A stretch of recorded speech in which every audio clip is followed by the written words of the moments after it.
Assalamualaikum warahmatullahi wabarakatuh. Saya akan melanjutkan presentasi dari kelompok 2, yang mana judul kelompok kami itu subjek objek dalam perjanjian. Kemudian itu penerapan asas-asas perjanjian berdasarkan KUH Perdata. Di dalam pasal 1313 Kitab Undang-Undang Hukum Perdata memberikan suatu batasan atau definisi mengenai perjanjian atau persetujuan, yaitu suatu persetujuan adalah suatu perbuatan dengan mana satu orang atau lebih mengikatkan dirinya terhadap suatu orang atau lebih. Perjanjian yang sah artinya adalah persetujuan yang memenuhi syarat-syarat yang telah ditentukan oleh undang-undang sehingga ia diakui oleh hukum. Kemudian itu dilanjutkan dalam pasal 1338 ayat 3 KUH Perdata. Suatu perjanjian harus didasarkan atas asas-asas itikat baik. Itikat baik dapat dibedakan menjadi itikat baik subjektif dan itikat baik objektif. Itikat baik subjektif itu apakah yang bersangkutan sendiri menyadari bahwa tindakannya bertentangan dengan itikat baik. Sedangkan itikat baik objektif adalah kalau pendapat umum menganggap tindakan yang demikian adalah bertentangan dengan itikat baik. Berdasarkan asas konsensualitas yang terkandung dalam pasal 1320 KUH Perdata, yaitu suatu perjanjian lahir pada detik tercapainya kesepakatan atau persetujuan antara kedua belah pihak mengenai hal-hal yang pokok tentang apa yang menjadi objek perjanjian. Berpedoman pada asas konsensualitas tersebut, maka untuk menentukan apakah telah lahir suatu perjanjian dan kapan perjanjian itu lahir, harus mengetahui apakah telah terjadi kesepakatan dan kapan kesepakatan itu terjadi. Prinsip-prinsip atau asas-asas fundamental yang menguasai hukum kontrak adalah yang pertama itu prinsip konsensualitas, di mana persetujuan dapat terjadi karena penyesuaian kehendak atau konsensus para pihak. Pada umumnya persetujuan dapat dibuat secara bebas bentuk dan dibuat tidak secara formal melainkan konsensual. Dengan pembatasan bahwa suatu perjanjian tidak boleh bertentangan dengan sebuah ketentuan undang-undang yang bersifat memaksa, kesusilaan dan juga ketertiban umum. Asas-asas secara etimologi adalah dasar atau sesuatu yang menjadi tumpukan berpikir untuk berpendapat. Mahadi memaparkan pengertian asas adalah suatu yang dapat dijadikan alas atau dasar, sebagian tumpuan sebagai tempat untuk menyandarkan untuk mengembalikan suatu hal yang hendak dijelaskan. Di dalam buku 3 KUH Perdata dikenal 5 macam asas hukum, yaitu asas kebebasan berkontrak, asas konsensualisme, dan asas pasta san servanda atau asas kepastian hukum. Yang kemudian asas itikat baik dan asas kepribadian. Yang pertama itu asas konsensualisme. Makna asas ini adalah perjanjian lahir pada saat terjadinya kesepakatan. Maka daripada itu, jika kedua belah pihak setelah sepakat, lahirlah perjanjian, walaupun perjanjian yang dibuat belum dilaksanakan pada saat itu juga. Hal ini juga berarti bahwa telah timbulnya hak dan kewajiban bagi para pihak untuk memenuhi perjanjian tersebut. Dalam perjanjian, hal utama yang harus ditonjolkan ialah bahwa umumnya berpegangan pada asas konsensualitas. Asas konsensualitas mempunyai arti yang penting bahwa untuk melahirkan suatu perjanjian cukup dengan tercapainya sepakat mengenai hal-hal pokok mengenai perjanjian tersebut, dan perjanjian itu sudah dilahirkan pada saat atau detik tercapainya konsensus atau kesepakatan. Yang kedua itu asas kebebasan berkontrak. Maksudnya adalah pada dasarnya merupakan perwujudan dari kehendak bebas pancaran hak asasi manusia yang berkembang dilandasi semangat liberalisme yang menganggungkan kebebasan individu. Menurut para paham individualisme, setiap orang bebas untuk memperoleh apa yang dikehendaki. Sementara itu di dalam hukum perjanjian filsafat ini diwujudkan dalam asas kebebasan berkontrak. Menurut asas kebebasan berkontrak, seseorang pada umumnya mempunyai pilihan bebas untuk mengadakan perjanjian. Di dalam azas ini terkandung suatu pandangan bahwa orang bebas untuk melakukan atau tidak melakukan perjanjian.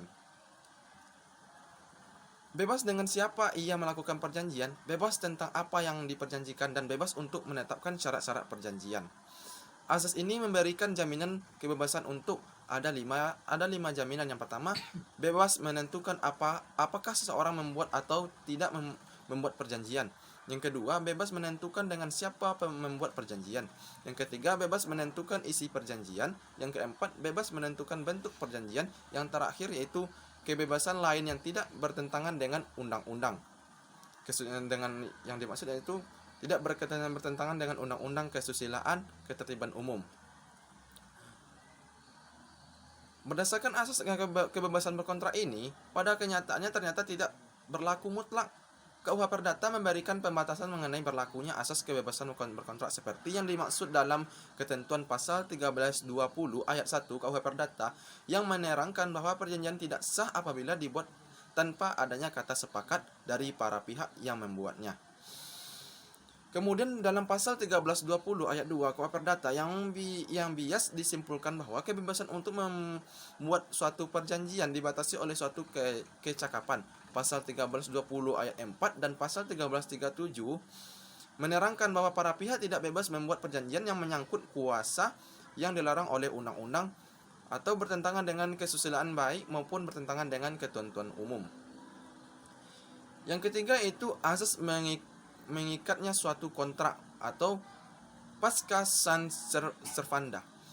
Dasar teoritik mengikatnya kontrak bagi para pihak yang umumnya dianut di negara-negara civil law, dipengaruhi oleh hukum koronik.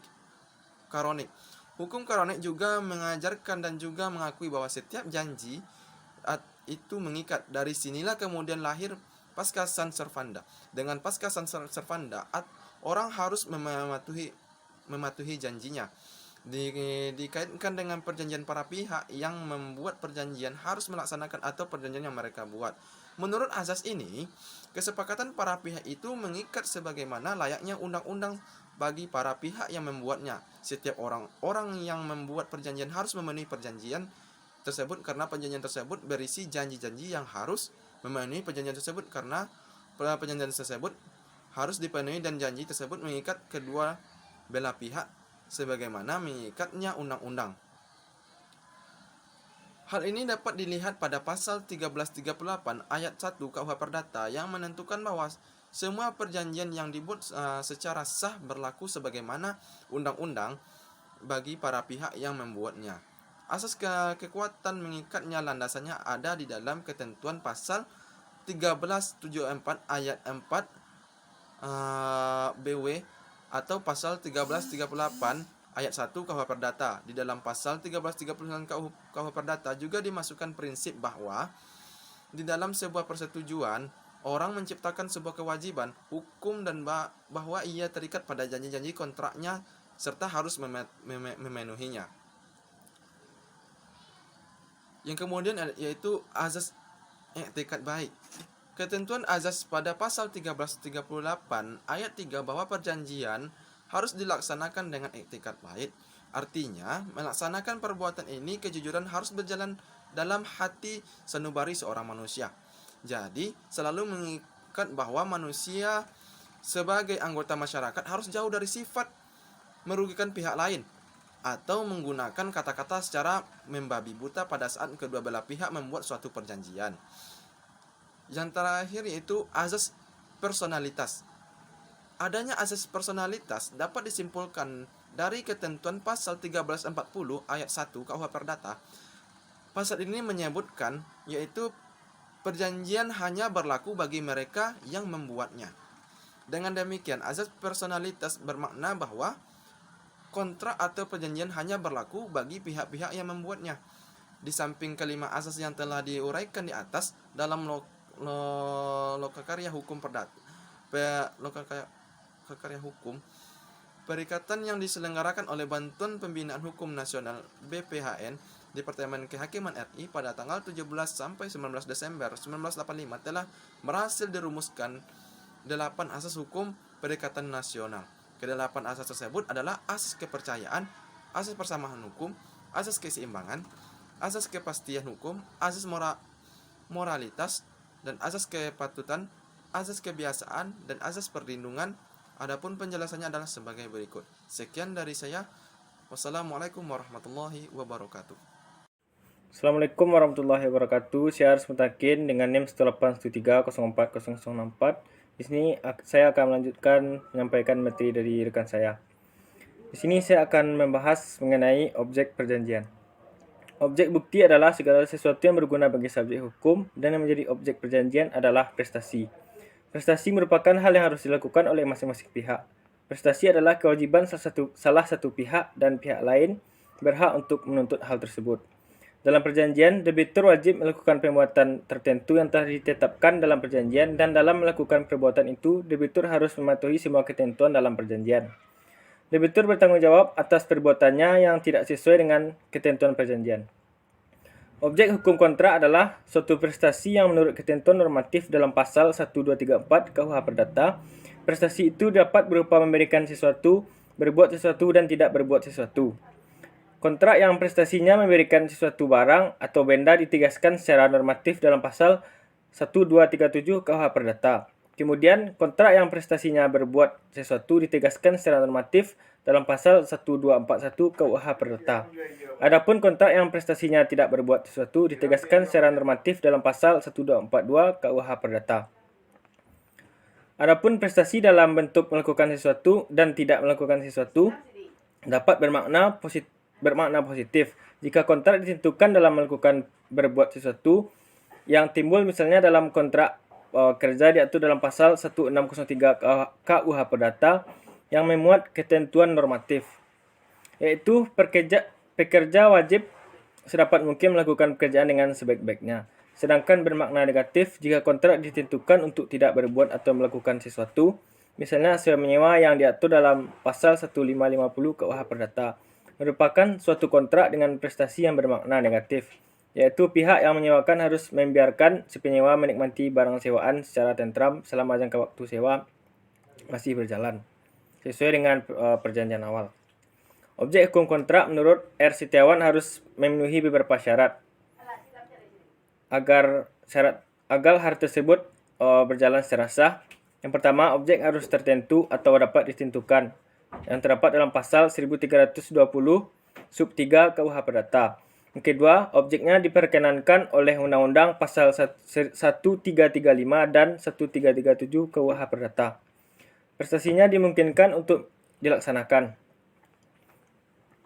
Lalu, agar mempunyai kekuatan mengikat, menurut pasal 1320 sub 3 dan sub 4 KUH Perdata, suatu kontrak harus memiliki objek tertentu, dan menurut pasal 1339 KUH Perdata, suatu kontrak tidak boleh bertentangan dengan undang-undang, ketertiban umum, dan kesusilaan. Prestasi yang harus dilaksanakan berdasarkan kontrak harus benar-benar sesuatu yang mungkin dan dapat dilaksanakan dalam ilmu hukum.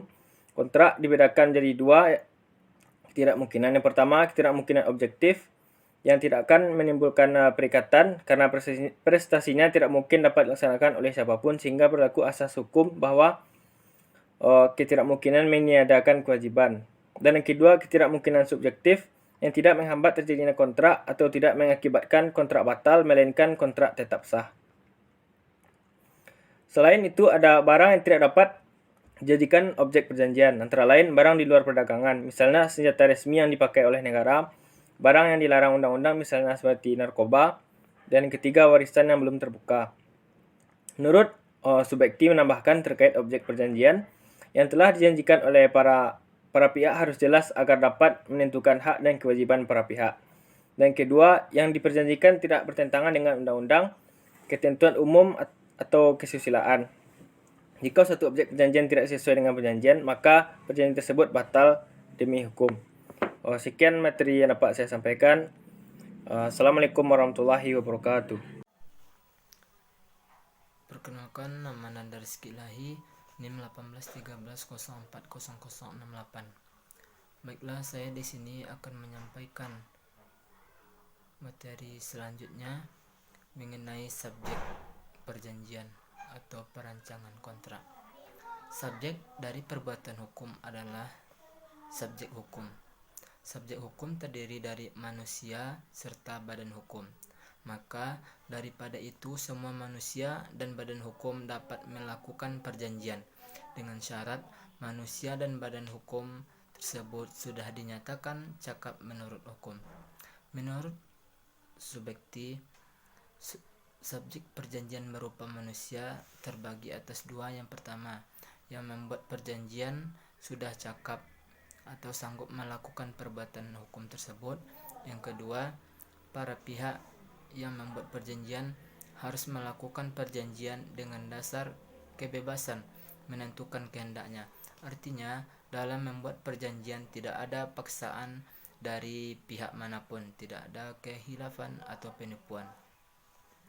Selanjutnya mengenai badan hukum. Badan hukum adalah badan-badan perkumpulan dari orang-orang yang diciptakan oleh hukum. Badan hukum sebagai subjek hukum dapat bertindak hukum atau melakukan perbuatan hukum seperti halnya manusia, karena badan hukum dapat melakukan persetujuan-persetujuan. Badan hukum dapat dibedakan menjadi dua. Yang pertama, badan hukum publik. Badan hukum publik adalah badan hukum yang didirikan secara publik, di mana tujuan pendiriannya untuk kepentingan publik atau orang banyak. Dengan demikian, badan hukum publik merupakan badan hukum negara yang dibentuk oleh yang berkuasa atau pemerintah dengan dasar undang-undang yang dijalankan secara fungsional.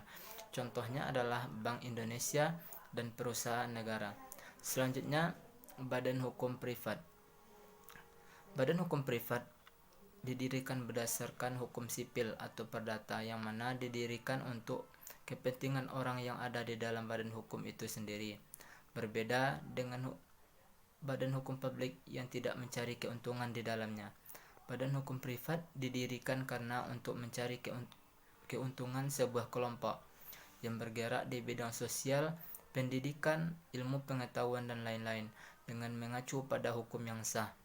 Contohnya adalah perseroan terbatas, koperasi, yayasan, badan amal.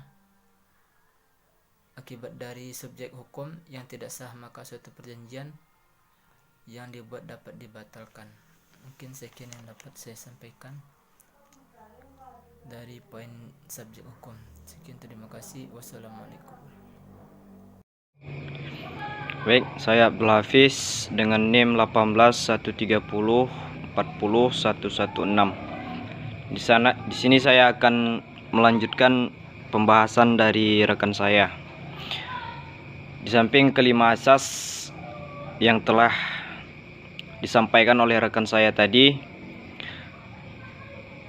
dalam lokarya hukum perikatan yang diselenggarakan oleh Badan Pembinaan Hukum Nasional atau BPHN, Departemen Kehakiman RI pada tanggal 17 sampai dengan 19 Desember tahun 1985 telah berhasil dirumuskannya 8 asas hukum perikatan nasional.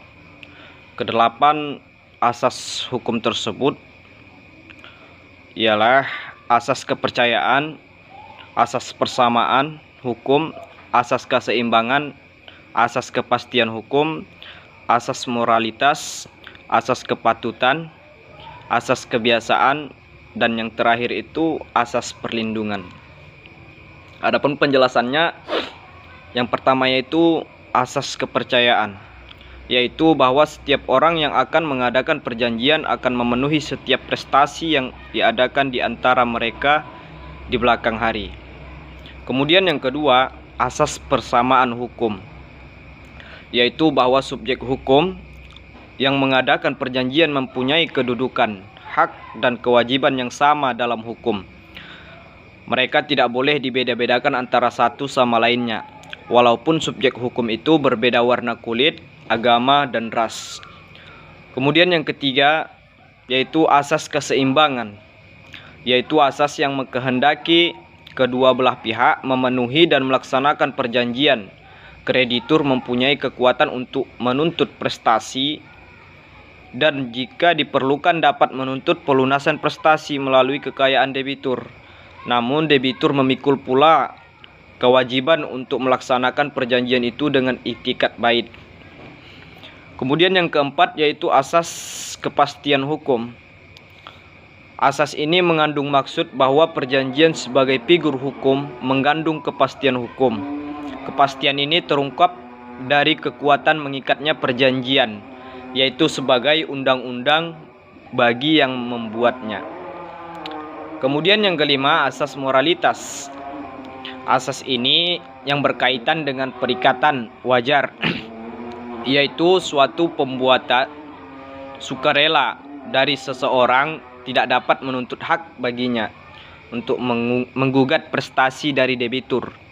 Hal ini terlihat dalam Zakswaernehming, yaitu seseorang melakukan perbuatan dengan sukarela, yang bersangkutan mempunyai kewajiban hukum untuk meneruskan dan menyelesaikan perbuatannya. Salah satu faktor yang memberi motivasi pada yang bersangkutan melakukan perbuatan hukum itu adalah didasarkan pada kesusilaan atau moral sebagai panggilan hati nuraninya. Kemudian yang keenam yaitu asas kepatutan. Asas yang tertuang dalam pasal 1339 KUH Per. Asas ini berkaitan dengan ketentuan mengenai isi perjanjian yang diharuskan oleh kepatutan berdasarkan sifat perjanjiannya.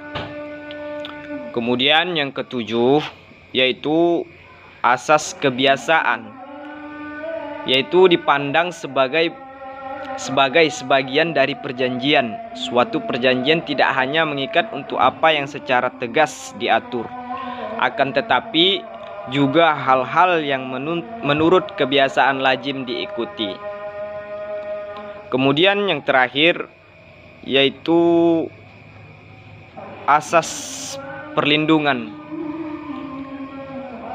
Asas ini yang mengandung pengertian bahwa antara debitur dan kreditur harus dilindungi oleh hukum.